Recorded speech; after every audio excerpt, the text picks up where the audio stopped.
देखो बच्चों, अब हम शुरू करने वाले हैं इंडिपेंडेंस डे का प्रोग्राम। सबसे पहले हमने नेशनल एंथम गाया और उसके बाद सबसे पहले हम स्पीच के लिए बुला रहे हैं साकिब उर रहमान को, जो कि अपनी अच्छी अच्छी बात बताएंगे। तो आए आपके सामने और आप लोग सुने और कुछ सीखें।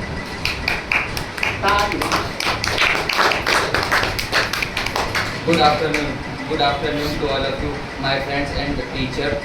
जैसा कि आप लोग जानते हैं हम 15 अगस्त इंडिपेंडेंस डे क्यों मनाते हैं। अगर आप नहीं जानते तो मैं बता देता हूँ। आज के दिन 15 अगस्त 1947 को हमारा देश आज़ाद हुआ था एंड इसको हम हर साल इस 15 अगस्त को मनाते हैं।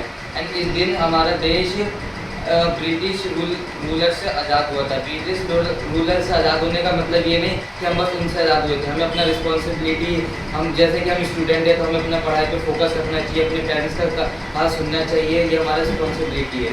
असली फ्रीडम का मतलब ये होता है। एंड बहुत सारे हमारे फ्रीडम फाइटर्स ने हमारे देश को आज़ाद के अपने सेक्रीफाइसेस दिए, लाइक महात्मा गांधी, भगत सिंह, जवाहरलाल नेहरू एंड जो भी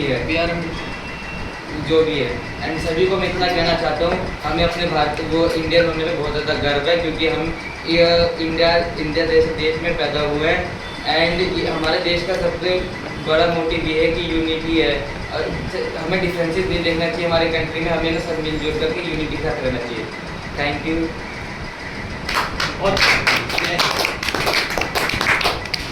तो बच्चों, अब ज़्यादा देर का प्रोग्राम नहीं, ये छोटा सा ही प्रोग्राम है क्योंकि कोई लोग आए भी नहीं हुए हैं। तो कहने का मतलब है कि आपके सामने एकदम इन शॉर्ट में या लॉन्ग भी हो सकता है, कोई दिक्कत नहीं है। हमारे सर जो हमारे कंप्यूटर टीचर भी हैं, शहादत अली सर, आज आपके सामने आएंगे और आप लोगों को जो 15 अगस्त से रिलेटेड है, स्वतंत्रता दिवस के रिलेटेड कुछ बातें बताएंगे। तो सर आप आइए।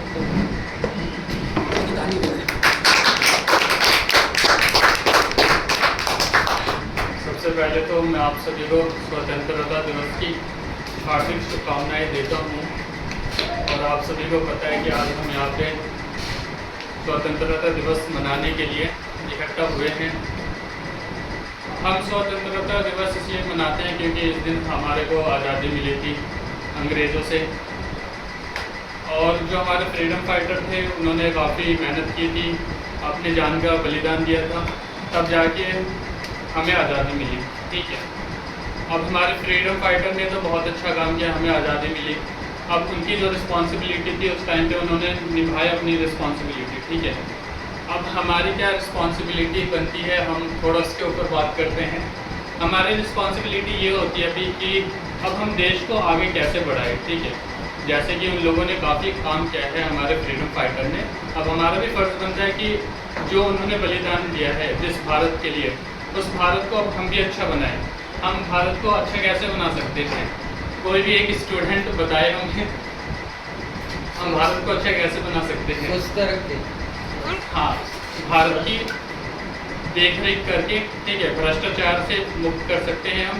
ठीक है, हम अपनी रिस्पॉन्सिबिलिटी निभा सकते हैं। जैसे हम एक अच्छा एजुकेशन हायर कर सकते हैं, एजुकेशन ले सकते हैं। ठीक है, और जब हम अच्छा एजुकेशन लेंगे तो हम एक अच्छे व्यक्ति बनेंगे। ठीक है, और जब हम एक अच्छे व्यक्ति बनते हैं तो हम अपने समाज में, हम अपने भारत देश में, हमारे आसपास के लोग हमसे सीखते हैं बहुत सारी चीज़ें। ठीक है, और जब वो सीखेंगे तो वो आगे बढ़ेंगे और उनसे हमारा भारत भी आगे बढ़ेगा। और मैं यही कहना चाहूँगा आखिरी में, क्योंकि हम जल्दी ख़त्म कर देते हैं इस प्रोग्राम को, और आखिर में यही कहूँगा कि ओवरऑल हमें ऑनेस्टी के साथ भ्रष्टाचार के खिलाफ हमें आवाज़ उठानी है। हमें कुछ भी उल्टा सीधा नहीं करना है, इससे किसी भी समाज को कोई भी दुख पहुँचे। ठीक है, और हमारे किसी भी काम से किसी को गलत नुकसान हो, हम एक अच्छा एजुकेशन ले और अपने देश को आगे बढ़ाने में योगदान दें, साथ दें। ठीक है, धन्यवाद।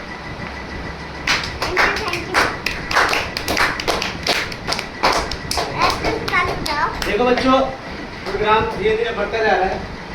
अगर कोई बोर नहीं हो तो मैं आप शुरू करूं। यस ठीक है, तो आपस में बात नहीं करना है और थोड़ा गौर से सुनना है। ठीक है, देखिए बच्चों, सबसे पहली बात, हमारा देश आज ही के दिन आज़ाद हुआ था। ठीक है, और कुछ लोगों का मानना है कि जो हमारा देश आज़ाद हुआ था 1930 में, 26 जनवरी 1930 में।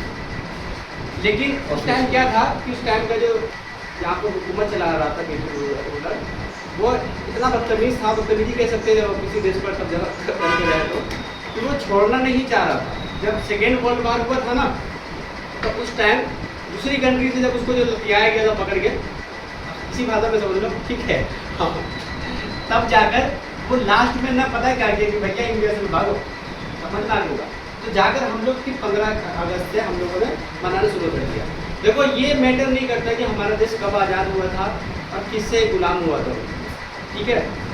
सबसे पहले इम्पोर्टेंट ये होता बात कि क्यों गुलाम हुआ था हमारा देश। देखिए, कोई भी देश कब गुलाम होता है, या किसी देश पर कोई दूसरा आदमी या दूसरी हुकूमत क्यों करना शुरू कर देता है। अपने घर से ये स्टार्ट कर लीजिए लॉजिकली। आपके घर में अगर आपके पेरेंट्स जो आपके गार्जियन हैं, अगर उनका दबदबा कायम नहीं रहेगा तो बाहरी लोग जाहिर सी बात है आपके घर पर क्या करना शुरू कर देगा, अपना दिखाना शुरू कर देंगे, हम बड़े हैं, ये अपना हुकूमत चलाना शुरू कर देगा। फॉर एग्जाम्पल, और आप गांव में ही देखे होंगे अक्सर, जिस घर में मजबूत पिलर नहीं होता, जिस घर में एक अच्छा गार्जियनशिप नहीं होता है, तो उस घर के अंदर क्या होना शुरू हो जाता है, बाहर के लोग आना शुरू कर देते हैं, आपको समझाएंगे दूसरी बातें, सामने वाले दूसरी बातें समझाएंगे, और फिर बाद में क्या होता है, उसकी नीयत ये रहता है कि जब तक हम दोनों को डिफरेंट बातें नहीं समझा कर रखेंगे, हमारा दबदबा कायम नहीं हो पाएगा। सेम थिंग अंग्रेजों के साथ भी यही था, अंग्रेज का। अब कुछ लोगों को लगता था कि डेवलपमेंट हो रहा है, और कुछ हद तक डेवलपमेंट था भी, लगता भी था, लेकिन मसला सबसे बड़ा क्या था कि भाई हमारा देश है, तू कौन होता है हमारा फैसला लेने वाला। तुमने बचपन में कहानी पढ़ा होगा ना, बंदर बांट वाला, याद है कुछ कहानी उसके अंदर? क्या था? वो बंदर 2 तराजू लेता है और बांटता रहता है, एक तरफ कम होता है तो खा जाता है, ये तोड़ के नहीं रखता है, फिर दूसरा वाला वजन बढ़ता है तो दूसरा वाले काट देता है, यानी ऐसा होते होते क्या होता है, पूरा का पूरा खत्म हो जाता है। वो लास्ट में दोनों आपस में अफसोस करता है फिर जाकर। तो हमारे देश के साथ भी सेम सीन था, हमारा ही सब कुछ था, और हमारा ये देश के अंदर सारी चीज़ चल रहा था, और सबको उठा के अपने दूसरे देश में, मतलब जहाँ उसका था वहाँ लेकर जाते थे, ठीक है।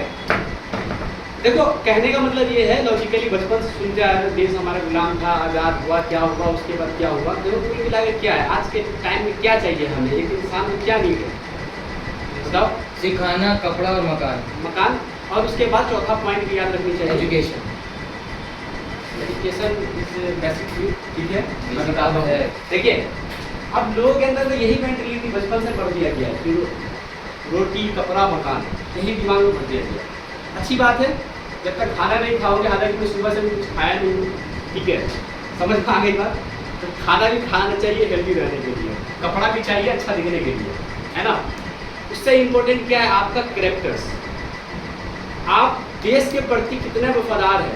देश के प्रति वफादार का मतलब क्या है, झंडा लगा दिया बढ़िया सा, साउंड बजा दिया, एकदम खड़े हो गए इमोशनल, हम तो देश के वफादार है। मैटर ये नहीं करता है, आप देश के लिए, आपके देश की तरक्की के लिए क्या योगदान है।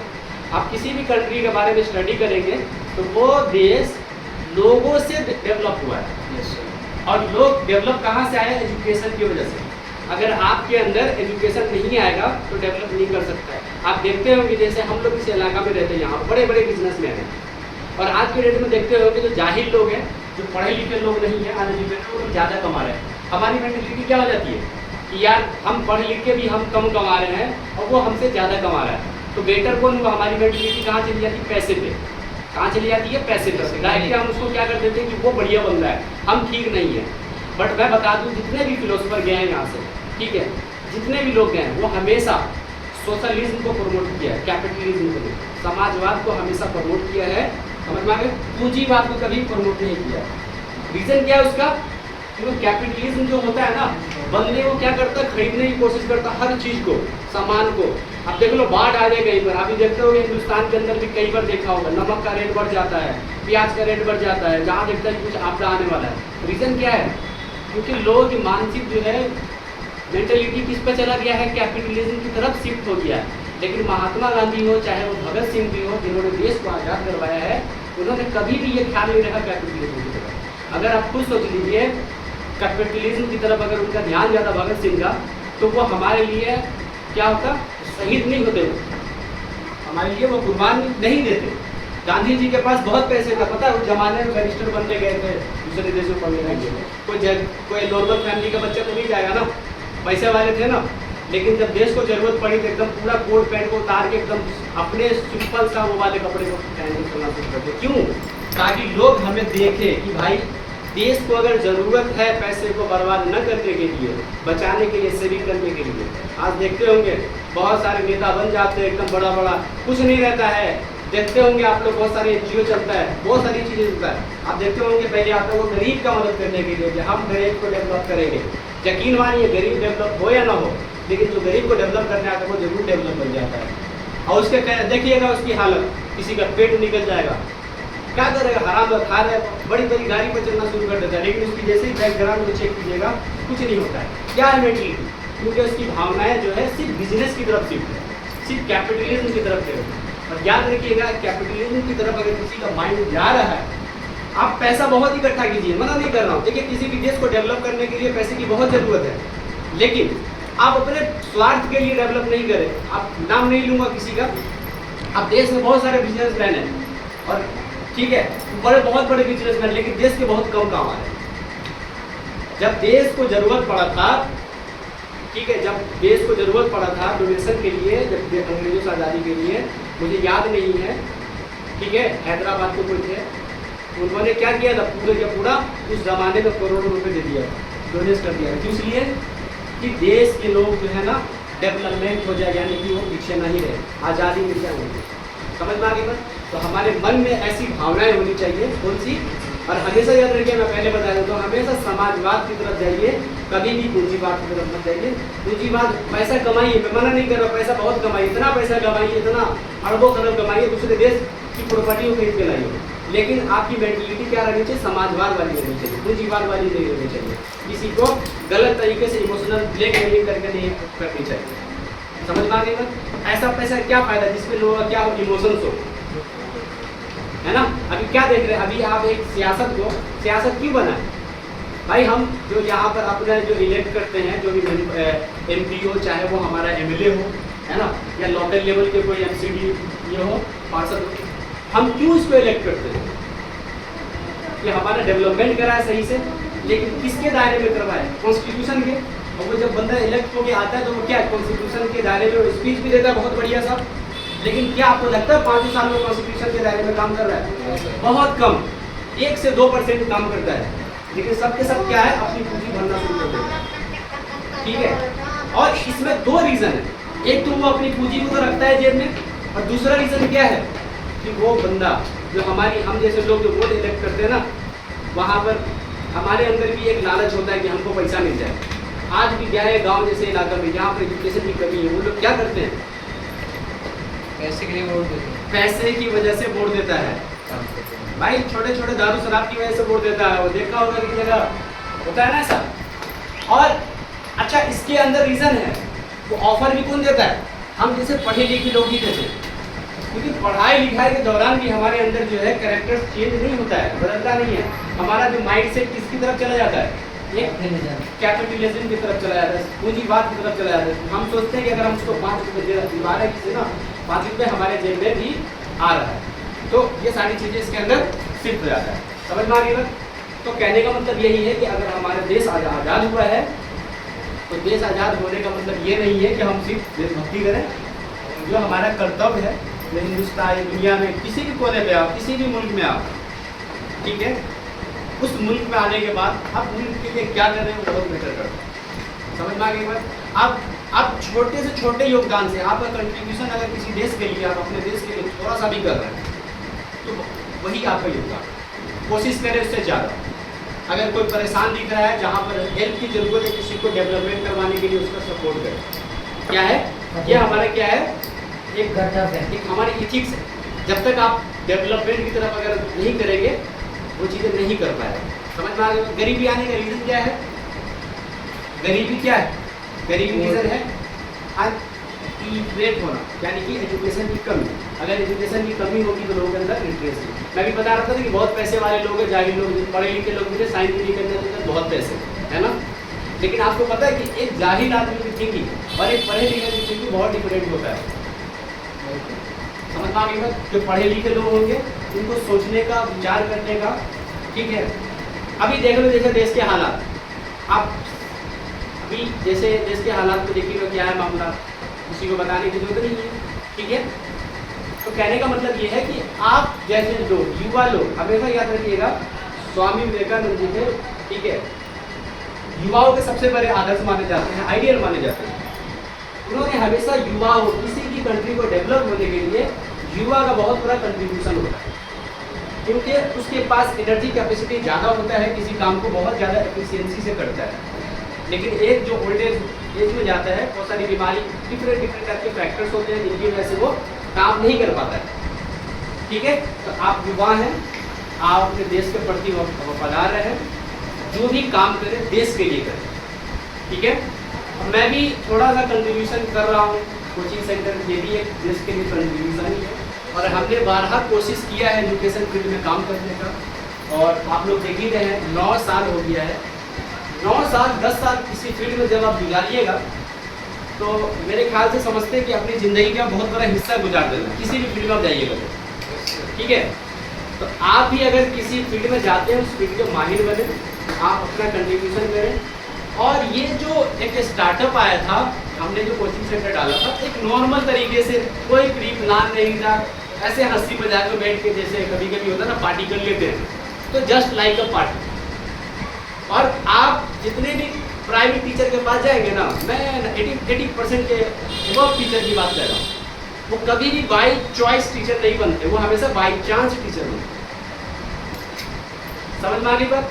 या तो कुछ चीज़ें ऐसा होगा, फाइनेंशियल कंडीशन की वजह से बन जाता हो, या फिर उनको लगता हो कि भाई मुझे इंटरेस्ट है, मैं ये बेटर कर सकता हूँ, या और भी बहुत सारी चीज़ें फैक्टर्स हो सकते हैं। तो आप टीचिंग की करियर में जाए, मैंने हज़ारों बच्चों को अल्हम्दुलिल्लाह पढ़ाया अभी तक, ठीक है। बहुत सारे बच्चे, कोई इंजीनियर है, कुछ बच्चे डॉक्टर भी हैं। अगर मौका मिला, अगर जैसे अभी कोचिंग का साइज तो पता ही है, ज़्यादा लोग इसमें बैठा नहीं सकते, इतना बड़ा स्पेस नहीं है, लेकिन इन द फ्यूचर 2 महीना 3 महीना 4 महीने के बाद, या अगले साल जो 10वां होगा, एक डिकेड कंप्लीट होगा, है ना, उसमें एक बेहतरीन प्रोग्राम होगा जिसके अंदर जितने भी बच्चे जो ओल्ड वाले हैं, जो कोई बीटेक कर रखा है और अच्छी अच्छी कंपनी में भी जॉब कर रहा है, हमारा हमेशा बातचीत होता रहता है कुछ बच्चों से, कुछ बच्चे सीए भी हैं, तो उन बच्चों को जो है ना इंशाअल्लाह ताला कहीं पर अच्छे से प्रोग्राम में एक बुलाया जाएगा, जिसमें पूरी के जो नाम चेहरे हैं, अच्छे अच्छे प्रोफेसर्स हैं, ठीक है, उन सबको हम जरूर बुलाएंगे, तो इन्वाइट करेंगे। थोड़ी सी क्या बोलते हैं, मैनेजमेंट की दिक्कत है हमारे पास, नहीं तो ऐसे ऐसे लोग हमारे पास आते हैं और आए हैं प्रोग्राम में, तो ठीक है। एक कहने का मतलब क्या है कि वो बड़े बड़े लोग बने कैसे, हम जैसे नॉर्मल से बने, ये नहीं कि वो डायरेक्ट अल्लाह ने दुनिया में भेज दिया कि हाँ मैं नहीं, आप अपना हार्ड वर्क करेंगे। और मैं पहले बता रहा हूँ, लालच नहीं होनी चाहिए, आपका हमेशा काम वो होनी चाहिए जो